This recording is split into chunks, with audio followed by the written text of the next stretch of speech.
8 years ago, my life was shattered when I was sentenced to life in prison for a crime I didn't commit. I left behind a 3-year-old daughter, a home in Cape Town, and a future I thought I'd never see again. The first few months behind bars, my wife Clara visited every weekend. But over time, I saw her smile fade. She never said it outright, but I could feel her doubt. The calls became shorter. Our daughter, Layla, barely knew who I was. She'd get distracted mid-call, too young to understand why her father couldn't come home. I spent 5 years like that, slowly giving up on ever clearing my name. Then everything changed. My lawyer found what we'd missed, a DNA mismatch. The only witness admitted to lying under pressure. Just like that, my sentence was overturned. When I stepped outside the gates, I felt like a ghost. I had no idea what I was walking back into. Would my daughter even recognize me? Would she be scared? That night, I came home quietly. Clara let me into the house and pointed to the second bedroom. I pushed the door open and there she was, 10 years old now, curled up in bed in her bunny print pajamas. I froze.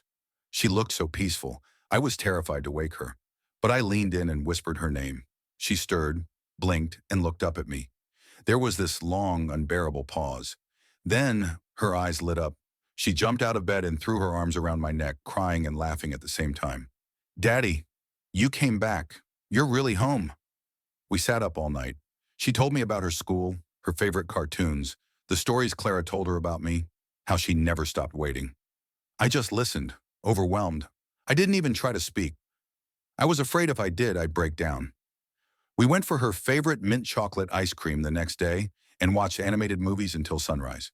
But then she said something that cut deeper than any prison wall ever could. "I'm so happy you're here now, Daddy. Mommy's always working. I don't like being alone so much." I found out Clara had been working 2 jobs just to survive. She was barely home. But the state had given me a large compensation for the years they stole from me. And that's when I told Layla, "Mommy doesn't have to work 2 jobs anymore. Not ever again." That was the happiest day of my life.